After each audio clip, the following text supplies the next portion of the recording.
पिछले पार्ट में आपने देखा कि कैसे एक छोटे से चूहे के काटने से शुरू हुआ एक खतरनाक ज़ॉम्बी वायरस कुछ ही घंटों में पूरे स्कूल में फैल गया। देखते ही देखते वहां मौजूद लगभग सभी बच्चे ज़ॉम्बी बन गए और हर तरफ सिर्फ चीखें और मौत का सन्नाटा छा गया। लेकिन कुछ स्टूडेंट्स किसी तरह बचकर एक क्लासरूम में छिप गए, जहां उन्होंने टेबल कुर्सियों से खिड़की दरवाजे बंद कर दिए। लेकिन ज़ॉम्बीज को रोकना इतना आसान नहीं था, क्योंकि उनकी तादाद इतनी ज्यादा थी कि उन्होंने कुछ ही देर में सारे खिड़की दरवाजे तोड़ दिए और सभी को मजबूरी में फायर हॉज के सहारे नीचे वाले क्लासरूम में कूदना पड़ा। लेकिन वहां भी ज्यादा देर रुकना सुरक्षित नहीं था, क्योंकि ज़ॉम्बी किसी भी पल वहां पहुंच सकते थे। इसलिए बाहर मदद मांगने के लिए चियोंग सन और सियोक ने एडमिशन ऑफिस से मोबाइल लाने का फैसला किया। वे खिड़की के रास्ते बाहर निकले और दीवार के सहारे ऑफिस रूम तक पहुंच गए। लेकिन जैसे ही उन्होंने अंदर झांका तो पता चला कि पूरा कमरा ज़ॉम्बीज से भरा हुआ था। वे दोनों सोच ही रहे थे कि क्या करें, तभी अचानक सभी ज़ॉम्बीज आवाज सुनकर बाहर की ओर दौड़ पड़े। मौका देखते ही दोनों तुरंत ऑफिस में घुस गए। अंदर जाते ही चियोंग सन की नजर जमीन पर पड़े मोबाइल पर गई। वो जैसे ही उसे उठाने के लिए आगे बढ़ा, तभी अचानक एक लड़की ने उसे देख लिया। असल में वह लड़की भी अब ज़ॉम्बी वायरस से संक्रमित हो चुकी थी, इसलिए वह पागलों की तरह चियोंग सन पर झपट पड़ी। लेकिन सियोक ने समय रहते उसे खींचकर अलग कर दिया। इस शोर ने बाहर मौजूद ज़ॉम्बीज को भी अलर्ट कर दिया, जिससे खतरा और बढ़ गया। दोनों जैसे ही वापस लौटने लगे, तभी चियोंग सन ने देखा कि जो फोन उसने उठाया था वह टूटा हुआ है। इसलिए वह दूसरा फोन लेने के लिए ज़ॉम्बीज के बीच कूद पड़ा, जिससे उसे फोन तो मिल गया, लेकिन दोनों ज़ॉम्बीज की वजह से अलग अलग हो गए। चियोंग सन दरवाजे की तरफ भागा, जबकि सियोक को मजबूरी में खिड़की से भागना पड़ा। उधर दूसरी तरफ ग्विनाम ज़ॉम्बीज से बचकर प्रिंसिपल के ऑफिस में छुपा हुआ था। तभी प्रिंसिपल ने उसे जगाकर गाड़ी लाने को कहा, ताकि वो यहाँ से निकल सके। लेकिन ग्विनाम भले ही पढ़ाई में कमजोर था, पर इतना बेवकूफ नहीं था। उसने बिना सोचे सीधे मना कर दिया। जब उसकी चाल काम नहीं आई तो प्रिंसिपल ने टेबल से चाकू उठाकर उसे डराने की कोशिश की, लेकिन ग्विनाम ने तुरंत उसे काबू करके बांध दिया। तभी अचानक चियोंग सन वहाँ पहुँच गया और उसने ये सब अपनी आंखों से देख लिया। वो तुरंत फोन निकालकर ग्विनाम की हरकतें रिकॉर्ड करने लगा। साथ ही उसने धमकी दी कि वो यह सब पुलिस को दिखाकर उसे सजा दिलवाएगा। ये सुनते ही ग्विनाम का गुस्सा भड़क उठा। इसी बीच भागने की कोशिश कर रहे प्रिंसिपल को ग्विनाम ने एक ही बार में खत्म कर दिया। ये सब देखकर चियोंग सन बुरी तरह डर गया। पहले ग्विनाम सिर्फ लड़कियों की गंदी वीडियो बनाता था, लेकिन अब उसने प्रिंसिपल को मारकर सारी हदें पार कर दी थी। अपना राज छिपाने के लिए उसने चियोंग सन से मोबाइल मांगा, लेकिन जब उसने मना कर दिया तो ग्विनाम ने उसे मारकर सबूत खत्म करने का फैसला कर लिया।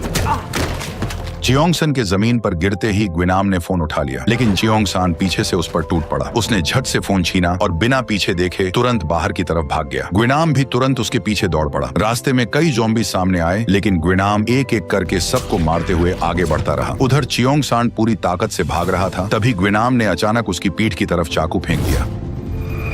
खुशकिस्मती से चाकू उसे सीधे नहीं लगा और टकराकर नीचे गिर गया, लेकिन इस भगदड़ ने आसपास के ज़ॉम्बीज को उनकी ओर खींच लिया। जान बचाने के लिए चियोंग सन भागते भागते लाइब्रेरी तक जा पहुंचा, लेकिन वहां भी हर तरफ ज़ॉम्बी फैले हुए थे। बचने के लिए वह तुरंत एक बुक शेल्फ पर चढ़ गया। तभी अचानक एक लड़के ने उसे धक्का दे दिया और वह सीधे ज़ॉम्बीज के बीच में जा गिरा। उसी वक्त पीछे से ग्विनाम भी वहां पहुंच गया और उसने भी बिना सोचे उस लड़के को ज़ॉम्बीज के बीच फेंक दिया। मौका मिलते ही चियोंग सन ज़ॉम्बीज से बच निकला, लेकिन अब दोनों के बीच खतरनाक छुपन छुपाई शुरू हो गई। बचने के लिए चियोंग सन फिर से बुक शेल्फ पर चढ़ गया, लेकिन एक ज़ॉम्बी उसका पीछा करते हुए ऊपर तक आ पहुंचा और उस पर टूट पड़ा। लेकिन बीच में लटकते झूमर की वजह से चियोंग सन बच गया। इसी बीच ग्विनाम भी ऊपर चढ़ आया और तेजी से चियोंग सन का पीछा करने लगा। भागते वक्त उसने चियोंग सन का पैर पकड़ लिया, जिससे वह सीधे बुक शेल्फ से नीचे गिर पड़ा और देखते ही देखते कई ज़ॉम्बीज उस पर टूट पड़े। हालांकि चियोंग सन काफी फुर्तीला था, लेकिन ताकत के मामले में ग्विनाम उस पर भारी पड़ रहा था। कुछ ही पलों में चियोंग सन पूरी तरह कमजोर पड़ गया और उसी मौके का फायदा उठाकर ग्विनाम ने उससे फोन छीन लिया। लेकिन अगले ही पल चियोंग सन ने फुर्ती से फोन उछाला और दूसरे हाथ से हवा में ही पकड़ लिया। ये देखकर गुस्से में ग्विनाम ने तुरंत उसका गला दबोच लिया। जान बचाने के लिए चियोंग सन ने फोन को कसकर पकड़ा और सीधे उसकी आंख पर दे मारा।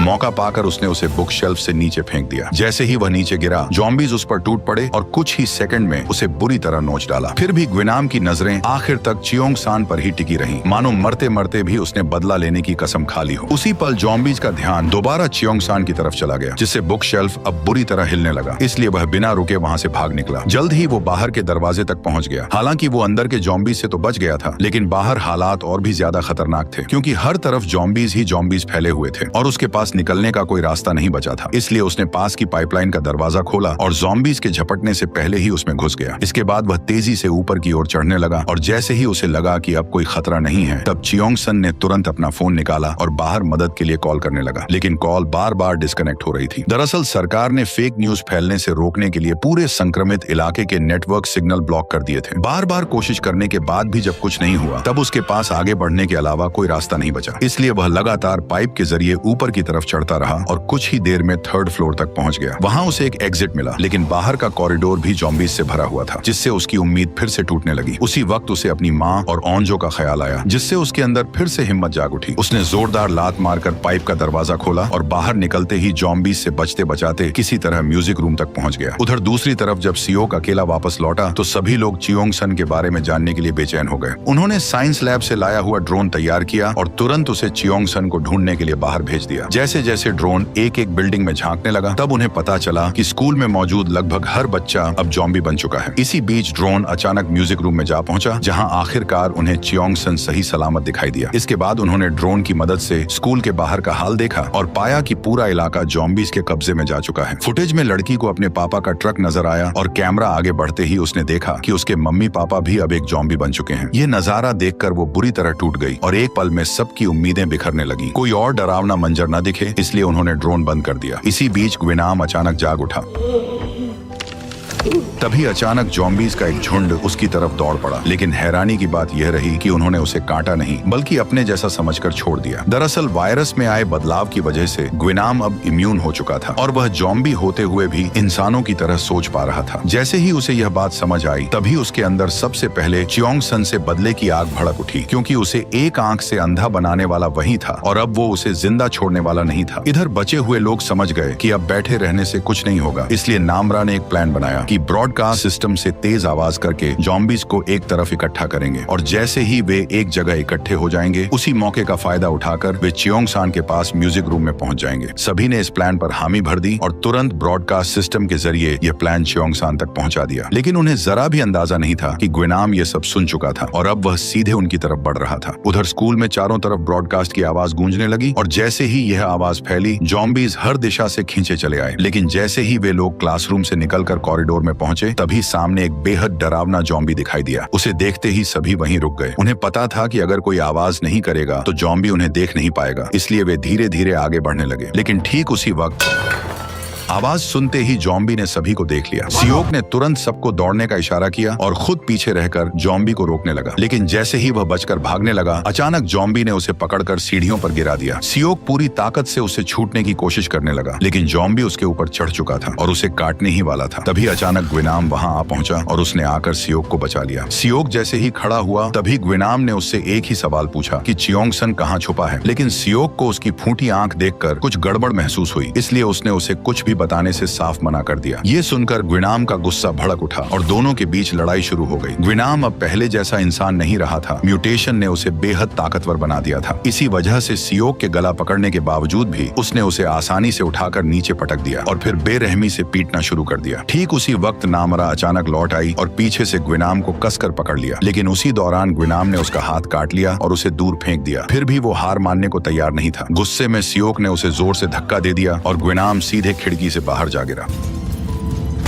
हैरानी की बात यह थी कि इतनी ऊंचाई से गिरने के बाद भी उसे कुछ नहीं हुआ, बल्कि वह पहले से भी ज्यादा ताकतवर हो गया। उधर सभी लोग बिना रुके ऊपर की तरफ भागते रहे और जैसे तैसे चियोंग सान तक पहुंच गए। लेकिन जैसे ही सबने राहत की सांस ली, तभी एक लड़की की नजर अचानक नामरा के हाथ पर पड़े घाव पर गई। ये देखकर सबके सब घबरा गए। चियोंग सन ने तुरंत पास पड़ा एक हथियार उठा लिया। इसी बीच सियोक आगे आया और उसने सबको समझाने की कोशिश की कि उसे ग्विनाम ने काटा है। लेकिन चियोंग सन को उसकी बातों पर बिल्कुल यकीन नहीं हुआ, क्योंकि उसने खुद अपनी आंखों से ग्विनाम को मरते हुए देखा था। हालांकि सियोक बार बार कहता रहा कि उसे काटने वाला ग्विनाम ही था, लेकिन चियोंग सन को सियोक के बात पर बिल्कुल यकीन नहीं हुआ। तभी नामरा आगे आई और उसने कहा कि वो सबकी सुरक्षा के लिए यहाँ से चली जाएगी। लेकिन सियोक ने तुरंत उसे रोक लिया और उसे खिड़की के पास ले जाकर खड़ा कर दिया। उसने वादा किया कि अगर वह ज़ॉम्बी में बदलती है तो वह खुद उसे खिड़की से बाहर फेंक देगा। यह सुनकर वहाँ मौजूद सभी लोग चुप हो गए, क्योंकि कोई भी एक और दोस्त को खोना नहीं चाहता था। कुछ ही देर में नामरा के अंदर अजीब बदलाव दिखने लगे और उसकी आंखें धुंधली होने लगी। उसकी उसकी नजरें सियोक की गर्दन पर टिक गईं और मौका मिलते ही वह अचानक उस पर टूट पड़ी। चियोंग सान ने तुरंत उसे रोकने के लिए हमला किया, लेकिन सियोक ने बिना सोचे नामरा को बचाने के लिए चियोंग सान से लड़ना शुरू कर दिया। उसी पल नामरा फिर से पहले जैसी हो गई। इससे साफ हो गया कि वह अब आधी ज़ॉम्बी और आधी इंसान बन चुकी है, बिल्कुल ग्विनाम की तरह। उसकी सुनने की ताकत इतनी तेज हो गई थी कि वह दिल की धड़कन तक सुन सकती थी। साथ ही बाहर आते ज़ॉम्बीज का भी उसे पहले से एहसास हो रहा था। इससे सबको समझ आ गया कि अब देर नहीं करनी चाहिए, उन्हें जल्दी से छत पर पहुंचना होगा। तभी ओंजो ने एक प्लान बनाया और सभी ने मिलकर टेबल कुर्सियों से एक दीवार बनाकर कमरे को 2 हिस्सों में बांट दिया। तैयारी पूरी होते ही सियोक ने धीरे से दरवाजा खोला। दरवाजा खुलते ही ज़ॉम्बीज अंदर घुस आए। उसी वक्त झुनियोंग ने म्यूजिक ऑन कर दिया और आवाज सुनते ही कॉरिडोर के सारे ज़ॉम्बीज उनकी ओर दौड़ पड़े। भीड़ इतनी भारी थी कि टेबल कुर्सियों की दीवार कभी भी गिर सकती थी, इसलिए सबको मिलकर पूरी ताकत से उन्हें रोकना पड़ा। लेकिन अभी भी सारे ज़ॉम्बीज पूरी तरह क्लासरूम तक नहीं पहुंचे थे। इसी बीच मोटा अचानक जोर से चिल्ला पड़ा, साले ज़ॉम्बियों की माँ का!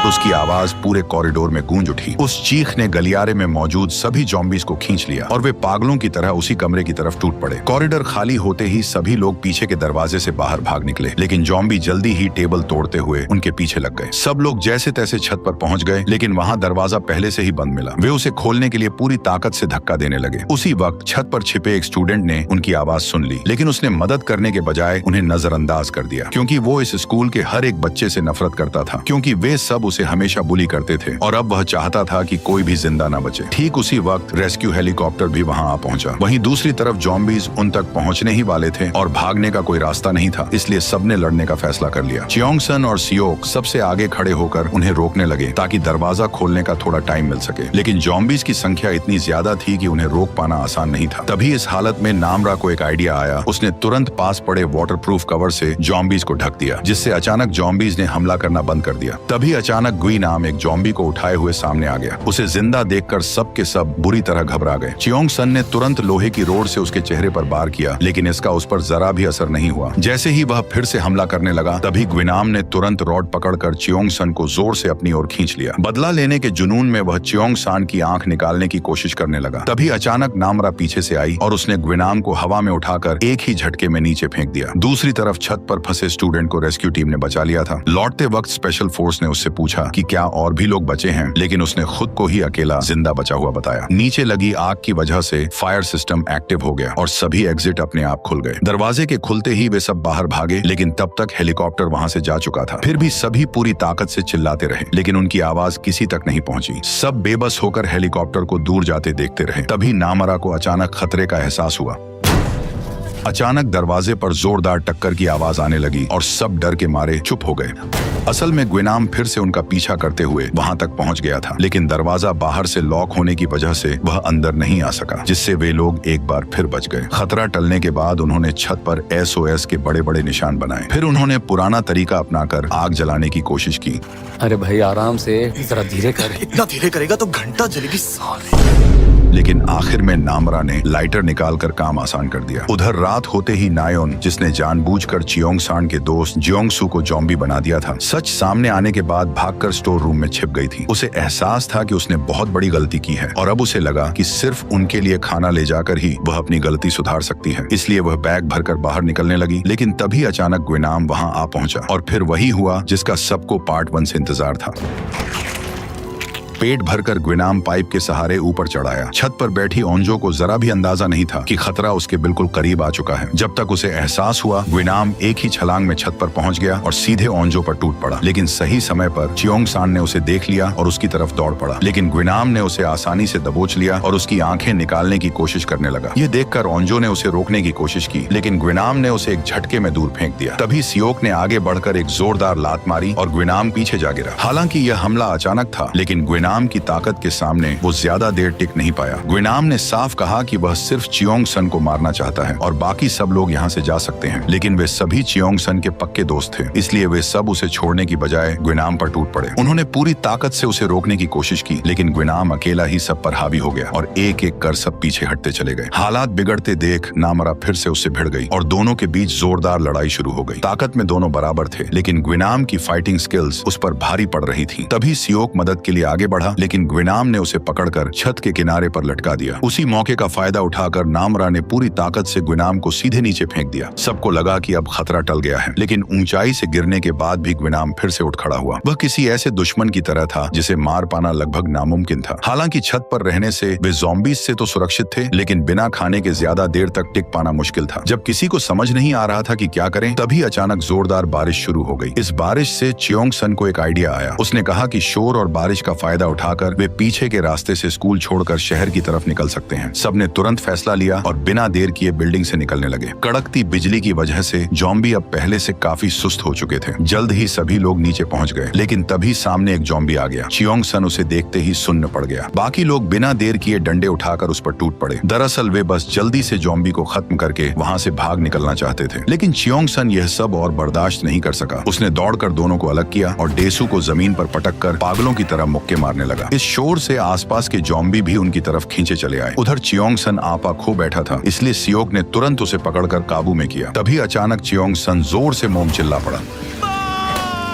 सबको समझ आया कि उसकी माँ उसे बचाने के लिए स्कूल आई थी, लेकिन उसी दौरान वह खुद इस हादसे का शिकार बन गई। ये सच सामने आते ही डेसू खुद को कोसने लगा। वहीं चियोंग सान अपनी माँ से ठीक से बात करना चाहता था, लेकिन ज़ॉम्बीज़ तेजी से करीब आ रहे थे, इसलिए बाकी लोग उसे जबरदस्ती आगे ले गए। फिर भी वो बार बार मुड़कर अपनी माँ को देखता रहा, क्योंकि ऐसी हालत में अपनों को खोने से बड़ा दर्द शायद ही कुछ होता होगा। भागते वक्त पीछे चल रही एक लड़की अचानक गिर पड़ी। उसकी दोस्त उसे बचा सकती थी, लेकिन पीछे आते ज़ॉम्बी को देखकर उसने उसे वहीं छोड़ दिया और खुद छिपने के लिए भाग गई। जब लड़की को लगा कि उसकी जान नहीं बचेगी, तभी एक लड़का वापस लौटा और सही समय पर उसे बचा लिया। जैसे ही ज़ॉम्बीज़ दोबारा हमला करने वाले थे, तभी एक तीर आकर सीधे उनके सिर में जा लगा। दरअसल वह लड़के की बहन थी, जिसने दूर से ही ज़ॉम्बी को मार गिराया था। हालात बिगड़ते ही सभी ने वहां से निकलना ही सही समझा। उधर जो लड़की अकेली रह गई थी, उसे ज़ॉम्बीज़ के झुंड ने घेर लिया और आखिरकार वह दर्दनाक मौत का शिकार हो गई। दूसरी तरफ बाकी लोग भागते भागते स्टेडियम तक पहुंच गए। अंदर घुसते ही सबको लगा कि अब वे सुरक्षित हैं, लेकिन अगले ही पल नामरा के चेहरे के हाव भाव बदल गए। असल में पूरा स्टेडियम ज़ॉम्बीज़ से भरा हुआ था। ये देखकर सब तुरंत पास के इक्विपमेंट रूम की तरफ भागे। इस अफरा तफरी में घायल मोटे लड़के को व्हील चेयर के साथ ले जाना मुश्किल था, इसलिए उसने खुद ही बड़ा फैसला लिया। वह व्हील चेयर से कूदकर ज़ॉम्बीज़ को रोकने लगा और उसकी कुर्बानी की वजह से बाकी लोग सुरक्षित अंदर घुस गए। अगले दिन तक उन्हें समझ आ चुका था कि यहाँ ज्यादा देर रुकना सुरक्षित नहीं है, इसलिए उन्होंने अंदर पड़े लोहे के फ्रेम को बांधकर एक घेरा तैयार किया और कुछ सेफ्टी जैकेट्स पहन ली। जब सब तैयार हो गए तो उन्होंने दरवाजा खोला और एक साथ बाहर निकल गए। इसके बाद उन्होंने फ्रेम को गोल बैरिकेड जैसा बनाकर मजबूती से जोड़ दिया, जिससे ज़ॉम्बी बाहर ही रुक गए। अब उन्हें बस बैरिकेड को धक्का देकर दरवाजे तक ले जाना था ताकि वे भाग सके, लेकिन ज़ॉम्बियों की बढ़ती भीड़ ने बैरिकेड को चारों तरफ से घेर लिया और उसे 1 इंच भी हिलाना मुश्किल हो गया। मजबूरी में वे लोग सबसे पहले आसपास के ज़ॉम्बियों को हटाने लगे। इसी बीच एक लड़की को ज़ॉम्बी ने पकड़ लिया। झुनियोंग उसे बचाने के लिए आगे बढ़ा, लेकिन उसी पल ज़ॉम्बी ने उसके हाथ पर काट लिया। उसे समझ आ गया कि अब वह नहीं बचेगा, पर फिर भी उसने हार नहीं मानी। साथियों को बचाने के लिए वह खुद बैरिकेड पार करके बाहर निकल गया और दर्द सहते हुए पूरी ताकत से ज़ॉम्बीज़ को पीछे धकेलता रहा। उसकी वजह से बैरिकेड धीरे धीरे आगे बढ़ने लगा, लेकिन जैसे जैसे वायरस फैलता गया वह कमजोर पड़ गया और वहीं गिर पड़ा। इस तरह उसने अपनी जान देकर बाकी सभी के लिए रास्ता बना दिया। आखिरकार वे सब दरवाजे तक पहुंच गए। सियोक तुरंत एग्जिट की तरफ भागा, लेकिन दरवाजा बाहर से बंद था। उधर ज़ॉम्बी लगातार बैरिकेड तोड़ने की कोशिश कर रहे थे और खतरा हर सेकंड बढ़ता जा रहा था। इस बीच लोहे का बैरिकेड भी टूटने लगा, लेकिन नामरा ने समय रहते उसे पूरी ताकत से पकड़कर वापस खींच लिया। वहीं ओंजो लगातार दरवाजे को टक्कर मारती रही, लेकिन दरवाजा किसी भी हालत में नहीं खुल रहा था। जैसे ही वह एक और बार धक्का देने वाली थी, तभी अचानक बाहर से दरवाजा खुल गया।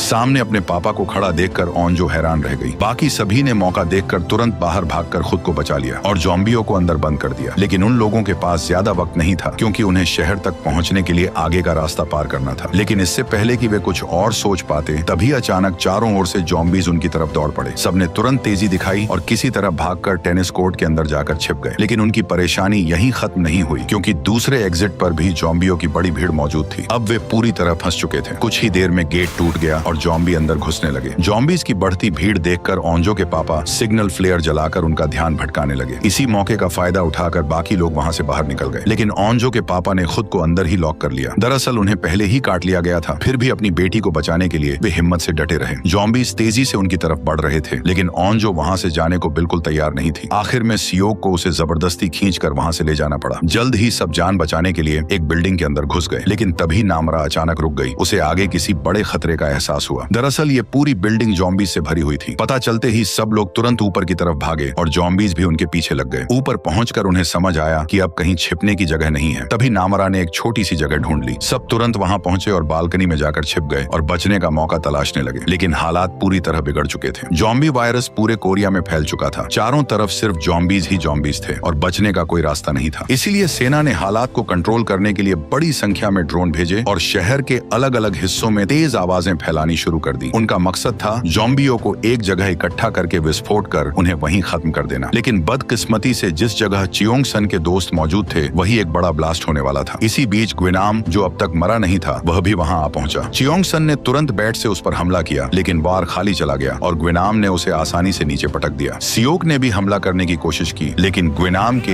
एक ही मुक्के में वह भी ढेर हो गया। इस वक्त ग्विनाम की आंखों में सिर्फ और सिर्फ बदले की आग थी। फिर भी चियोंग सन उस पर हमला करता रहा। तभी ग्विनाम ने उसका हाथ पकड़कर जोर से काट लिया।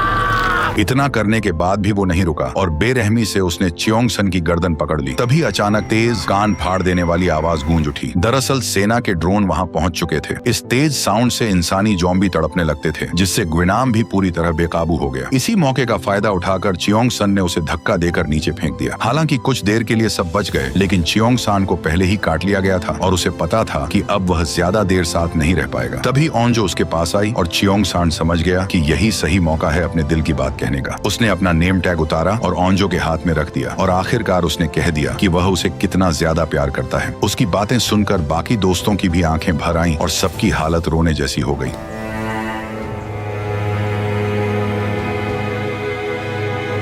इसके बाद वह सबकी सुरक्षा के लिए बिना सोचे समझे जॉम्बीज के बीच कूद पड़ा। वह चिल्ला चिल्ला कर जॉम्बीज को अपनी तरफ खींचने लगा। देखते ही देखते कई सारे जॉम्बीज उसके पीछे लग गए और वह उन्हें ऊपर की मंजिल की तरफ ले जाने लगा। जॉम्बीज को ऊपर जाते देख बाकी लोग तेजी से बिल्डिंग से बाहर भागने लगे। इसी बीच चियोंग सन सभी जॉम्बीज को सबसे ऊपरी फ्लोर तक ले आया। उसने बिना समय गवाए खुले एलिवेटर शाफ्ट में छलांग लगा दी और जॉम्बीज भी उसके पीछे पीछे कूद पड़े और एक एक करके सभी नीचे गिरते चले गए। चियोंग सान की वजह से बाकी लोग किसी तरह पहाड़ी इलाके तक पहुंचने में कामयाब हो गए, लेकिन अब चियोंग सन में खुद भी संक्रमण के लक्षण दिखने लगे थे। तभी ग्विनाम फिर से वहां पहुंच गया, लेकिन इस बार चियोंग सान ने भागने के बजाय लड़ने का फैसला किया। उसने तुरंत जमीन से मिट्टी उठाकर ग्विनाम की आंखों पर फेंक दी।